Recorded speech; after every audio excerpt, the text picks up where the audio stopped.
శత్రువుల్ని ప్రేమించండి. Yes, very good. Okay, సహోదరులు ప్రేమించండి. Okay, right, very good. Okay, వచ్చేద్దాం, నెక్స్ట్ పాయింట్కి వచ్చేద్దాం. ప్రేమ అనేది మనం మాట్లాడుకున్నాం. మనం ఇంకనూ పాపంలో ఉండగానే, సో మనం ఒక మాట మనం ఆలోచిస్తున్నామంటే సాలిడ్ స్టేట్మెంట్ ఉండాలి. మనం పాపంలో ఉండగా దేవుడు మనల్ని ప్రేమించాడు, అంతకు మించిన ప్రేమ ఇంకెక్కడా లేదు. దేవుడు పాపినే ప్రేమించాడు, అందుకే పాపి పరిశుద్ధుడిగా మార్చబడుతున్నాడు. మనం పరిశుద్ధులు, బాగున్నాడా, మంచోడా, ఇది కావాలి అది కావాలని క్వాలిటీస్ చూసి మనం వెళ్తాం. ప్రభు మన దీన స్థితిని చూసి వచ్చాడు ఆయన.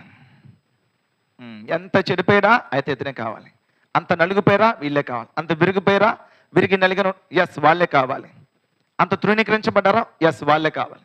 ప్రభు సెలక్షన్స్ ఈజ్ డిఫరెంట్ అండి. అందుకే మనుషులు లక్ష్య పెట్టే వాటిని యెహోవా లక్ష్య పెట్టడు. సో ప్రభు ఎవరినైతే అలా పట్టుకున్నాడంటే ఆయన అలాగా నిలబెట్టి చూపిస్తాడు. ఆయన పెంట కుప్పల మీద దీనులు లేవనెత్తినట్టుగా. Yes, so